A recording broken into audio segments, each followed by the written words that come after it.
Nessa aula a gente vai falar um pouco sobre quais são alguns dos componentes principais encontrados em APIs REST. Essa aula é super importante para que você possa entender mais sobre essas APIs REST. Então, uma vez entendendo isso, fica mais fácil para que você possa aplicar técnicas e estratégias de teste para ajudar você a conseguir testar isso de maneira mais estruturada e mais profissional.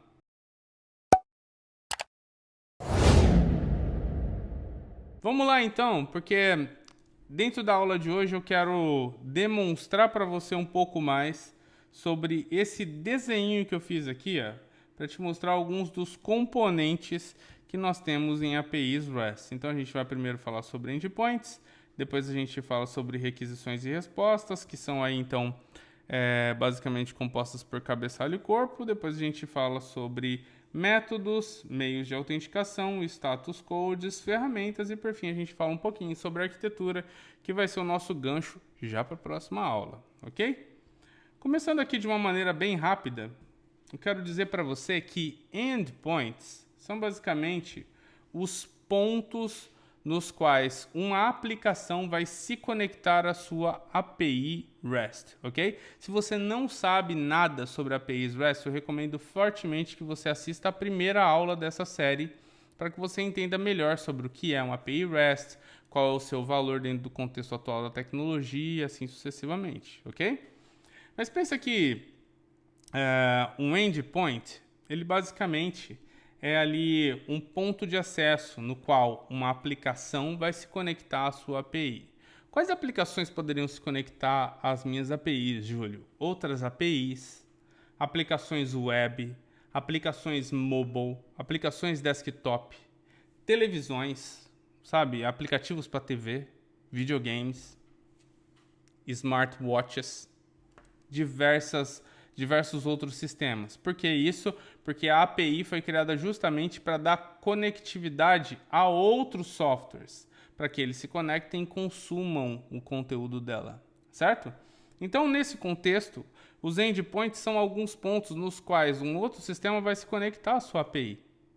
Eu disse para vocês na última aula que uma API REST, ela se conecta geralmente, ou ela expõe as suas funcionalidades, geralmente através do protocolo HTTP, que é um protocolo que roda na web. Logo, se você expõe a sua API à internet, qualquer software que tiver autorização suficiente vai poder consumi-la. Olha que maravilhoso isso, não é?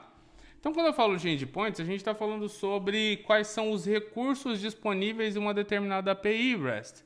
Se a gente for olhar para o nosso desenho da aula anterior, a gente vai ver que a gente tinha exposto aqui algumas funcionalidades. Uma funcionalidade de transferir, pagamento e empréstimo, ok? Então, se eu for pensar aqui em um endpoint para, por exemplo, transferência, eu poderia, por exemplo, dar aqui um exemplo para você, que é o HTTP. Estou inventando isso, tá, pessoal? A gente vai falar já sobre um assunto aqui que eu quero trazer para vocês, que é o assunto Swagger. Vou até deixar anotadinho aqui, com um asterisco, só para que você possa entender que toda a documentação fica ali, tá bom? Bom, certo é que eu tenho aqui um endpoint, que é o http://api.com. Vamos colocar diferente, né? Vamos colocar assim,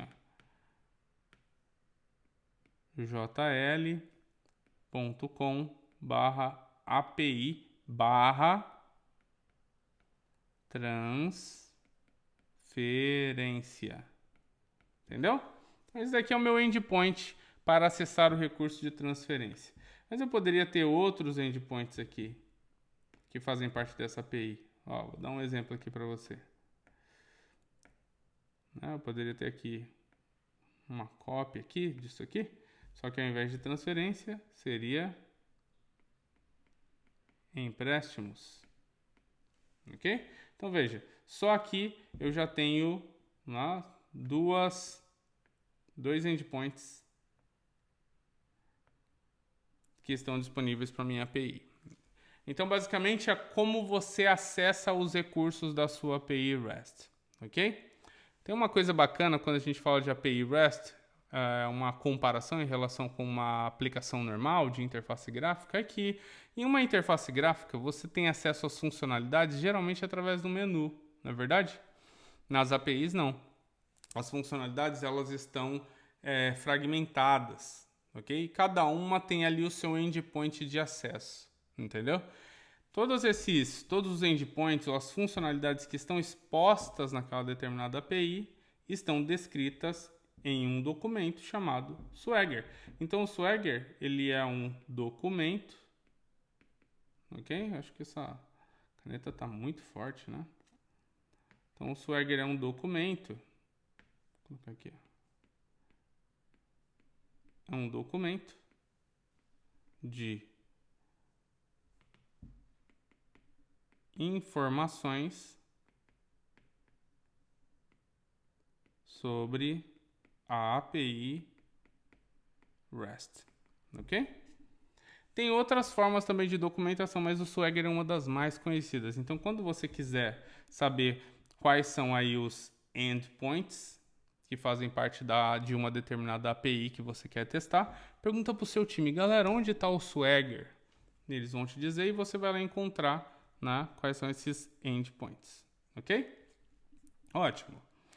Uma vez que a gente fala de endpoints, é muito importante que você saiba que, olha, vamos fazer uma mudança aqui nessa forma que eu estruturei aqui a aula. Vamos colocar um segundo item aqui, como sendo os métodos. Eu acho que isso daqui vai facilitar muito a sua compreensão, tá bom? Então, vou mudar aqui. Outra coisa que a gente tem também lá no Swagger são os métodos.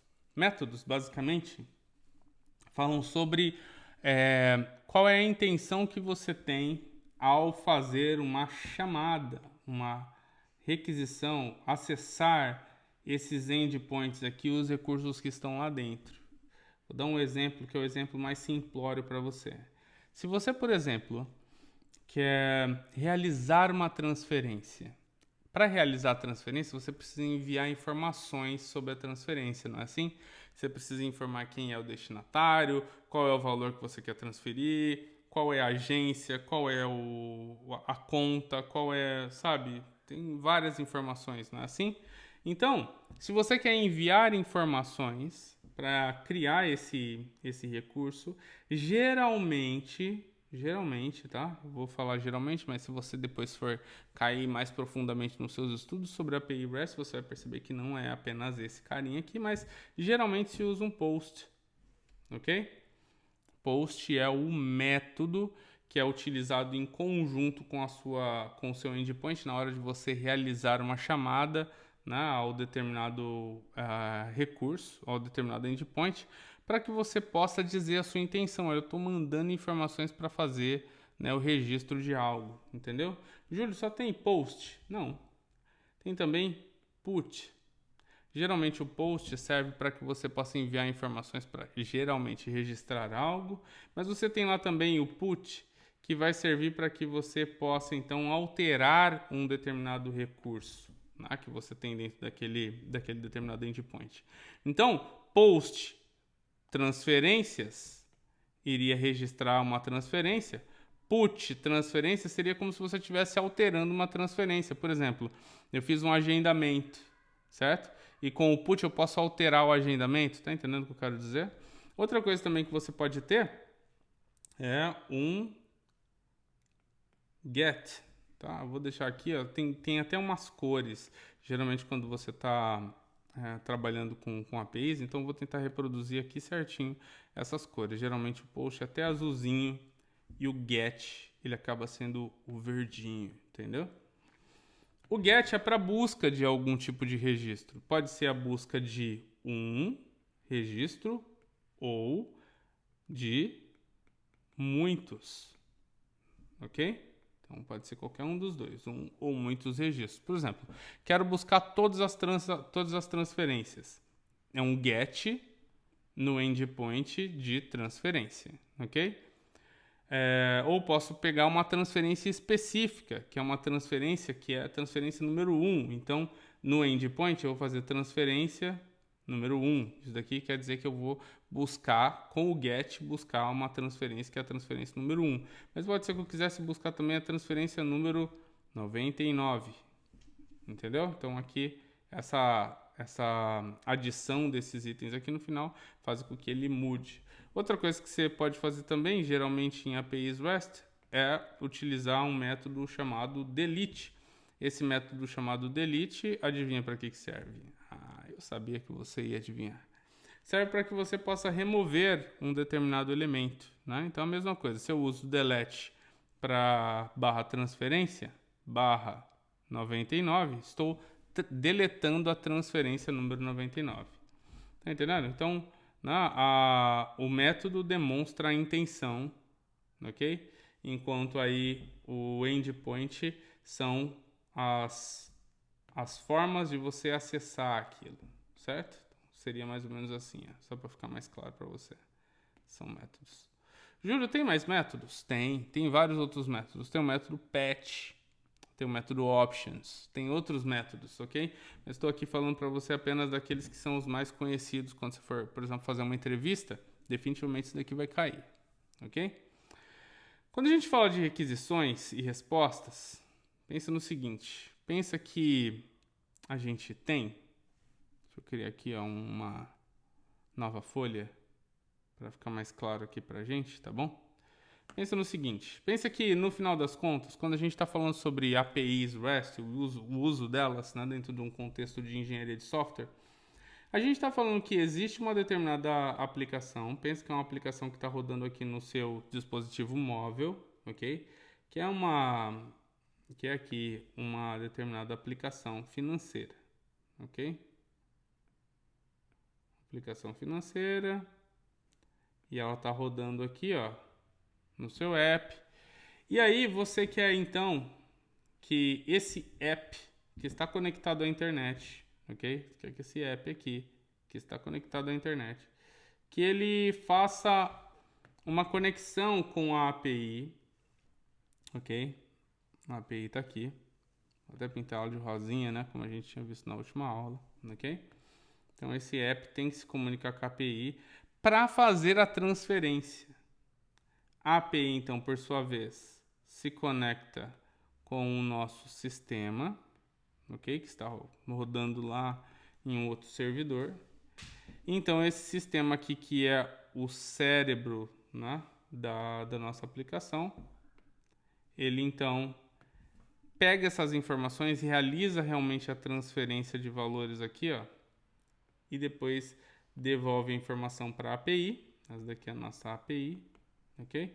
E a API então devolve a informação para o app, e o app então vai lá e demonstra essas informações aqui para o usuário final, né? Tudo começa aqui com o usuário, na verdade, que fez esse uso, então depois volte uma informação para esse usuário, ok?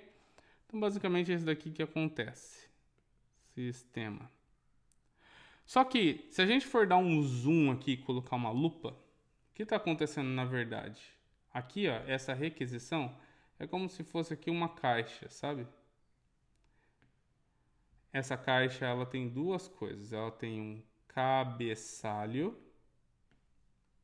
e ela tem também um corpo, ok? Esses são são as duas informações contidas aqui nessa que a gente chama de requisição, ok? A requisição é enviada de um app ou de um aplicativo mobile ou de um outro sistema para a API. E a API, por sua vez, ela devolve o que a gente chama de resposta, ok? Que acaba também tendo um cabeçalho e também um corpo, beleza? Ótimo. Então é isso daqui que acontece, um tráfego entre as aplicações externas e a nossa API. Lembrando, tá? A API ela roda lá num contexto, né, onde ela está disponível em algum lugar na internet, disponível lá via um protocolo, geralmente protocolo HTTP ou HTTPS, ok? Então aqui nessa requisição a gente tem um cabeçalho. Por exemplo, se eu estou fazendo um post para transferências para enviar informações, aqui em cima vai falar assim, olha, o tipo do conteúdo vai ser JSON. Nossa, tá muito ruim isso daqui. Deixa eu voltar aqui para ficar bem bonitinho para vocês. O tipo do conteúdo, content type, é JSON, ok? E aí aqui dentro do corpo da requisição a gente vai mandar informações como, por exemplo, o valor da transferência. R$50, por exemplo. Dentre outras informações, ok? E aqui na resposta, a API, primeiro, né, a API pega então essa requisição aqui, faz algum tratamento nela, envia ela para o servidor pensa, dá para fazer essa transferência, sim ou não? Dá, então devolve como sendo um sucesso aqui para a API então monta uma resposta. O que ela põe na resposta? Ela fala assim, ó, você me mandou um JSON, não foi? Também no seu tipo do conteúdo, content type, também estou te mandando um JSON. Daí aqui dentro do JSON vai estar, né, uma chave, outra chave, e aqui vai estar uma mensagem. E aqui na mensagem vai estar assim, ó, sucesso. Ok? Vai estar desse jeito. Outra coisa também que a API vai colocar é um negócio que a gente chama em API REST como status code. É um número que representa o que aconteceu depois do processamento. Então pode ser que ele fale assim, olha, 201, processei aquela informação e inseri algo dentro dos meus registros, por exemplo. Já já a gente fala sobre o status code, tá bom? Mas ele pega essa resposta, devolve para o app. O app abre essa caixinha aqui e fala, opa, tem uma mensagem de sucesso aqui dentro, tem um 201. Vou dizer aqui então para o usuário final que deu bom. Sucesso, meu amigo, entendeu? Aqui ele falou, quero transferir 50, app. Ele falou, sucesso, né? Entendeu? Então, essa daqui é a comunicação que existe ali entre, né, esses nós vamos chamar aqui de atores, né, dentro dessa saga aqui, né, do uso de APIs, tá vendo? Então, eles acabaram ali se conectando. Interessante, né? Show. Então, isso daqui requisição, isso daqui resposta, ok? Então, aqui já fica mais claro para você. Vou até copiar daqui, ó, para a gente ficar super claro quanto ao que é isso. Ok, copiar. Vou trazer para cá. E vou colar. Daí a gente consegue lembrar. Requisição, resposta. Para ficar super claro, ok? O que acontece? Aqui nessa requisição, eu estou falando para você que existe aqui algumas informações, ó. Exigia que fosse enviado então um content type, um tipo de conteúdo que era JSON. Da onde que eu tirei isso? Tirei isso do Swagger, lá no Swagger que fala isso. Outra coisa aqui é que dentro do objeto JSON tem um atributo chamado valor e fala que aqui, ó, o valor tem que ser um valor inteiro. Da onde que eu tirei isso? Tirei isso do Swagger, ok? Tá falando que isso é o corpo, tirei isso do Swagger. Tá falando que isso é o cabeçalho, tirei isso do Swagger também. Júlio, como que eu crio essa requisição? Eu crio através do uso de ferramentas, que a gente vai falar daqui a pouquinho, tá bom? Mas, por hora, entenda apenas que uma requisição, uma resposta é basicamente isso daqui. É um cabeçalho e um corpo. Interessante, né? Show. Quando a gente fala de enviar essa requisição aqui, a gente está falando que, puxa, eu estou, né, do meu app fazendo um envio dessa informação aqui para a API, para que a API então possa, né, realizar uma transferência, por exemplo. Cara, isso é uma coisa muito séria, né? Já pensou se quem está enviando a requisição não fosse realmente o app e o app autorizado? O que aconteceria nesse caso? Entende o que eu quero dizer? O que aconteceria é que nós iríamos ter, dentro dessa requisição, ok? Dentro dessa requisição aqui, para ser mais preciso aqui, ó, no cabeçalho, um mecanismo de segurança, ok? Esse mecanismo de segurança aqui é conhecido como token, ok? Mecanismo de segurança chamado token. Esse nosso token aqui, token, ok? Eu sei que eu tenho que enviá-lo porque, novamente, porque eu li o Swagger, ok? No Swagger estava falando, olha, se você quer fazer um post de transferência, você tem que passar um token. E esse token aqui vai então autorizar você a poder fazer aquela requisição. Geralmente o token ele é um caractere alfa, um grupo de caracteres alfanuméricos que tem lá então letra A, B, 1, 2, 1, 3, 5, C, Z, Y, sabe? Às vezes até tem assim exclamação, dólar, A, B, C. É basicamente aqui uma criptografia, ok? Uma criptografia de algo, algo que por detrás de todo esse monte de símbolo aqui tem algumas informações. Vou colocar até aqui ó, como um formato JSON para você entender melhor. Tem lá, olha, o usuário que fez o envio dessa requisição é o usuário. Deixa eu puxar um pouquinho mais para baixo aqui. Nossa, tá feio esse negócio aqui, hein, gente? Vamos lá. Vou colocar de novo aqui, ó. Olha. O usuário é o Júlio. Ok? Ele é do tipo cliente. Ok? E esse token, ele tem um prazo de expiração. Então, ele expira no dia, sabe, 2022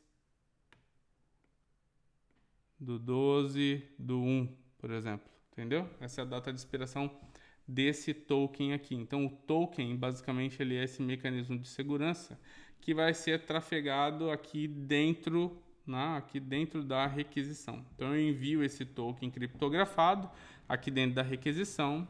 E aí, o que acontece é que quando a nossa API recebe essa informação criptografada, ela descriptografa, analisa lá o usuário, vê se ele é um usuário válido, vê se a expiração tá boa e aí sim ele manda a requisição para cá. Mas o que acontece se a gente envia algo que não é um token que ele realmente não é válido?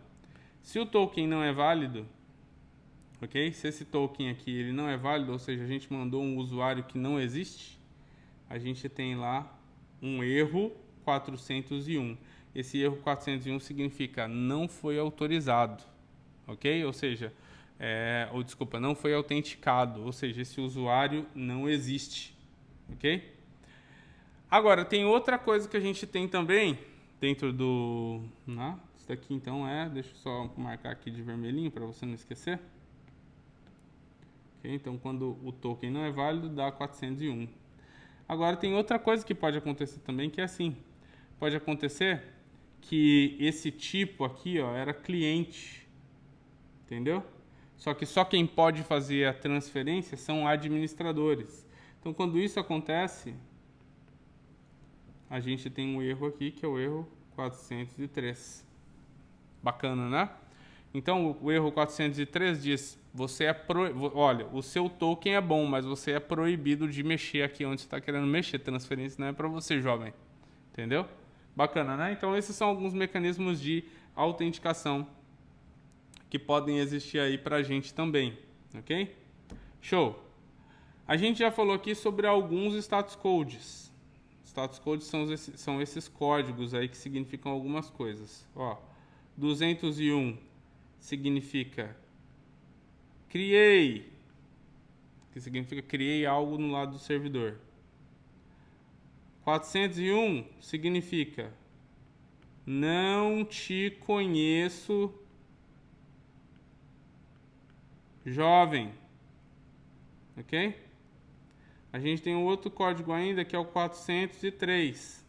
Significa tira a mão daí. Entendeu? Que significa, olha, você não pode ter acesso a isso que você está querendo ter acesso. Ok? Tem outros diversos status code. Tem um que todo mundo tem medo, que é o 500, significa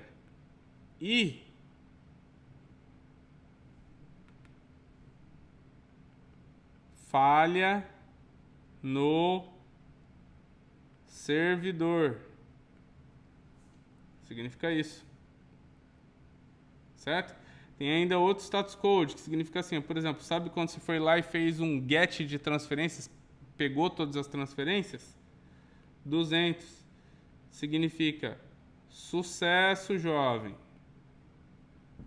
Entendeu? Então, cada status code tem, né, um significado. Os status codes, eles são resultados do processamento, né? Significa, então, o que aconteceu após processar. Ok? Então, é isso que significa os status code. Vou dar um exemplo aqui, ó, porque, ó, tá vendo? Depois que a gente tinha feito aquele desenho lá do nosso sistema conversando com a API, e a API viu que deu tudo certinho e que uma coisa foi criada dentro do sistema, ela respondeu 201. Né? 201 significa sucesso e que, puxa, criou alguma coisa no servidor. Ok? Bacana, né? Ótimo. A gente já está com um desenho bacaninha aqui, ó. Já está crescendo aqui, ganhando forma, né? Vamos falar um pouco agora sobre ferramentas, tá? Existem algumas ferramentas que são voltadas especificamente para te ajudar nos testes de API REST. Uma delas, que é super conhecida, é o Postman.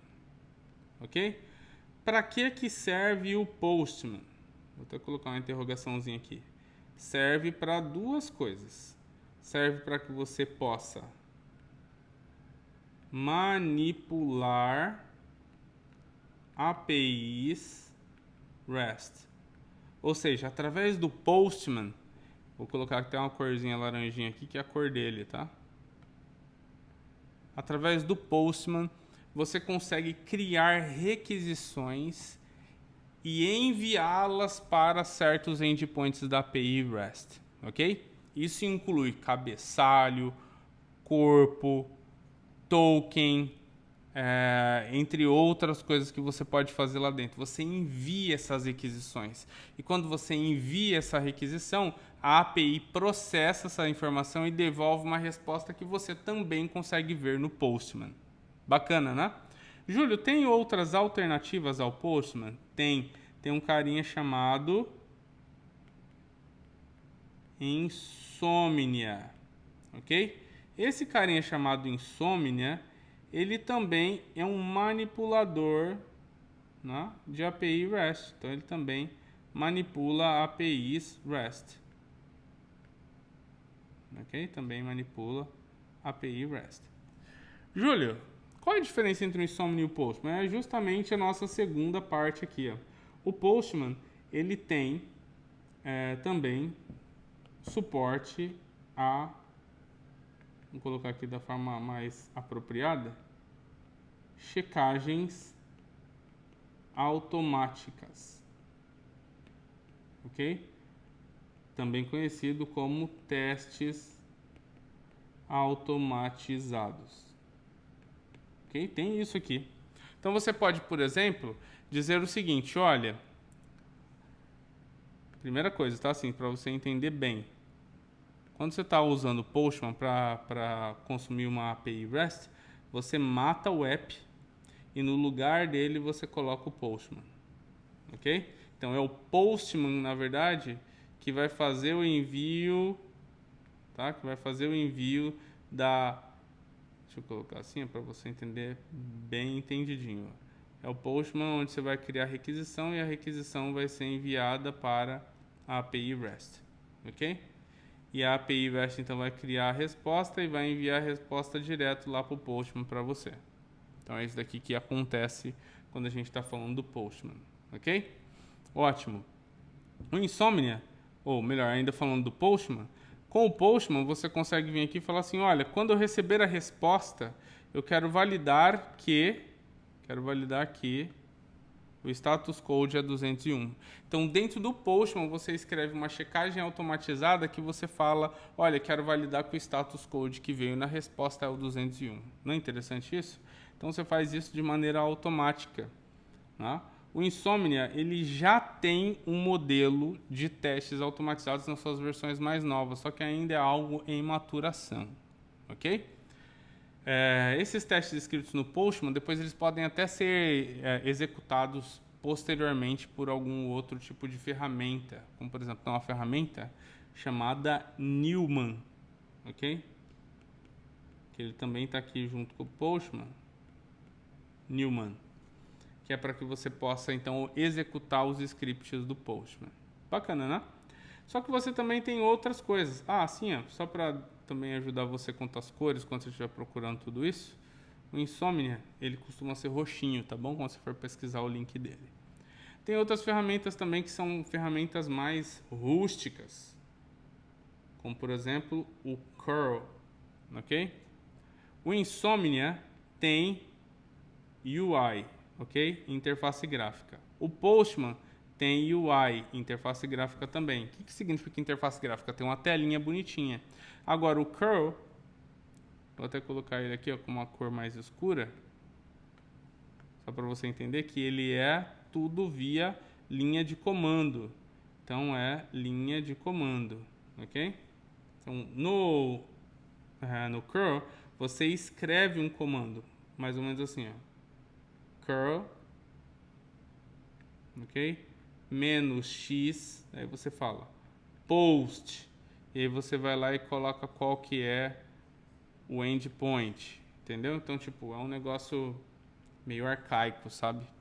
Também não tem automação de testes, tá bom? Mas isso daqui é como funciona o curl. Bacana, né? Então, você tem ferramentas que podem ajudar você a suportar os testes automatizados de API que você vai fazer. Algumas ferramentas delas são essas que eu acabei de dizer. Curl, Postman, Insomnia ou outras ferramentas que servem para a automação dos testes. Como, por exemplo, ferramentas como o Rest Assure, que é uma ferramenta, e basicamente não é uma ferramenta, né? Na verdade é uma biblioteca que você vai utilizar dentro do seu projeto que você criar em Java para fazer requisições a uma API REST, então vai lhe dar os seus resultados, ok? Eu também vou colocar aqui o REST, deixa eu colocar certinho, né? Que às vezes você quer pesquisar depois. REST Assured, ok? O Rest Assure, por sua vez, ele é verdinho. Quando você for pesquisar, você vai ver ele como verde aí na rede, ok? Esse daqui é via biblioteca, ok? Eu ia colocar library aqui, mas biblioteca em Java, ok? Então é assim que ele funciona, beleza? Show! Vamos então agora para a última parte aqui desse nosso bate-papo de hoje, que é sobre arquitetura, que é só um gancho para a próxima aula. Bom, a gente já viu aqui que a nossa API, ela é então esse mecanismo, né, que vai receber as requisições, enviar essas requisições para o sistema vai devolver a resposta, ela vai, né, tratar isso e vai devolver a resposta para quem a chamou. Mas, se eu colocar uma lupa nisso daqui e abrir isso aqui para vocês, vou colocar aqui, eu abri isso daqui para vocês, por detrás disso existe um código, ok?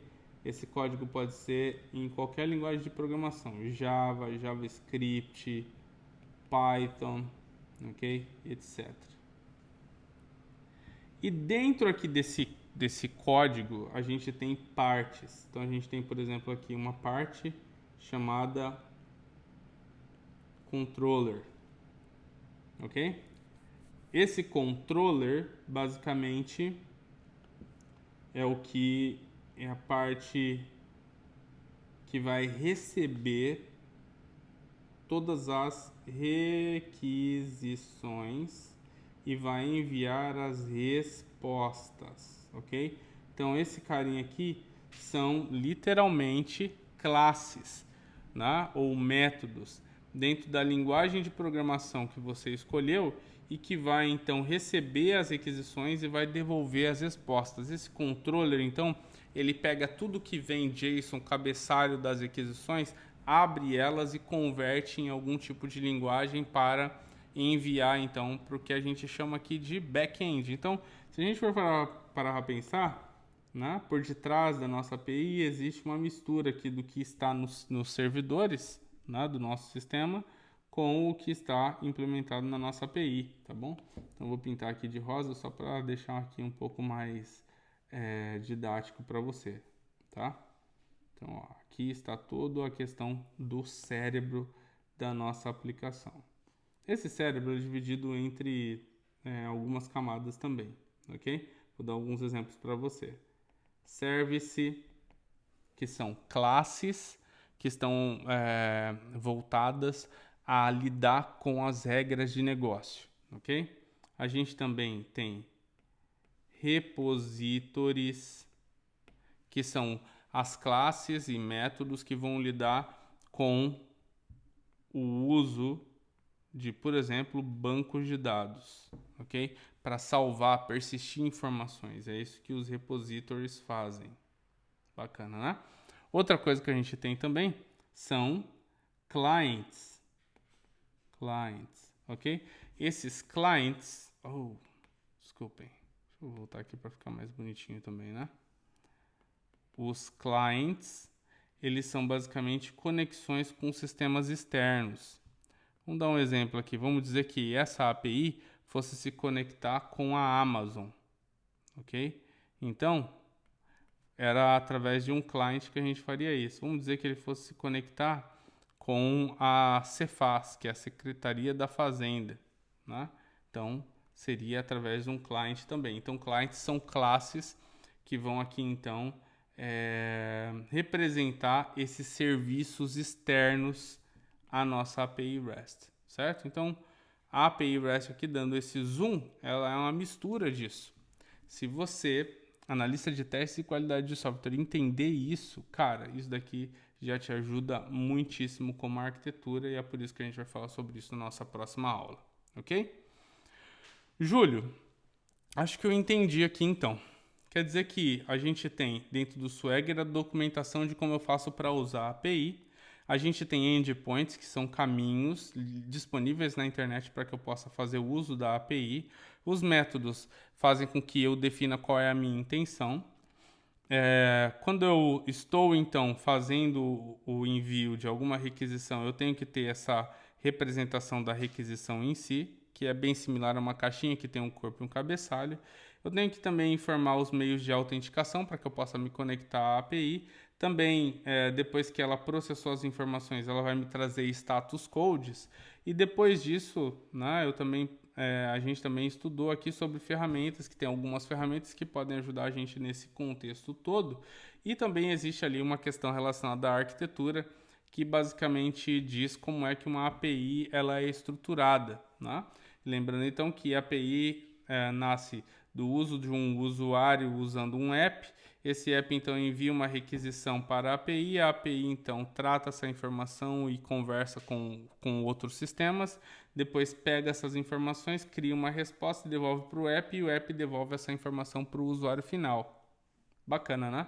A gente teve bastante tempo aqui para explorar muito sobre esse tema de testes de API REST. Agora o que você precisa saber é o seguinte: uma vez que você sabe sobre isso, você tem que começar a se perguntar como eu testaria isso. Vou dar um exemplo, tá? Como eu testaria aqui para saber se esse endpoint funciona? Como eu testaria essa questão dos métodos que foram pré-definidos? Como eu testaria as requisições que estão sendo enviadas? Como eu testaria essa questão dos meios de autenticação? Como eu testaria para saber se os status codes estão sendo utilizados de maneira satisfatória? Qual ferramenta? Qual é a melhor ferramenta a usar? Como eu faço para testar a aplicação na perspectiva de arquitetura? Entendem? Hoje, o que você descobriu foi sobre como, né, olhar aqui para todos esses componentes que são comuns em uma API REST e saber distinguir o que cada um deles é, o que cada um deles faz, ok? E é claro, entender qual que é o fluxo aqui, né, do envio da requisição, resposta, processamento e etc. Mas ainda há uma parte muito importante para que você possa entender, que é quais são as técnicas que você pode utilizar. Hoje em dia eu quero dar para você 2 dicas de como você pode conseguir esse conhecimento. Dica número 1, tem um curso gratuito com certificado no meu canal no YouTube. Esse curso se chama Curso de Introdução aos Testes de API REST. Lá você vai aprender muita coisa, inclusive técnicas, ferramentas e muitas coisas que a gente viu aqui. Ok? Tá no meu canal. Outra forma é você participar de um evento que eu estou organizando que vai acontecer agora no mês de novembro. Já está com inscrições abertas. Você pode se inscrever gratuitamente no link que está na descrição aqui desse vídeo. O nome do evento é Conferência de Testes de API REST. Você vai aprender planejamento de testes de API REST, você vai aprender sobre como melhorar os seus testes automatizados, vai aprender sobre cobertura de testes de API REST, tudo para ajudar você a conseguir estruturar os seus testes de maneira profissional.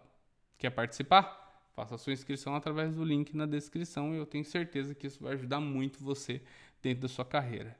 A gente se vê na próxima aula, onde a gente vai falar sobre arquitetura de APIs REST, para que você possa entender o que há no interior dela e com isso possa ter ideias melhores de como testar a sua API REST. Beleza? A gente se vê no próximo vídeo. Não se esqueça de deixar o seu like, de se inscrever no canal e de deixar os seus comentários caso você tenha alguma dúvida. Até a próxima!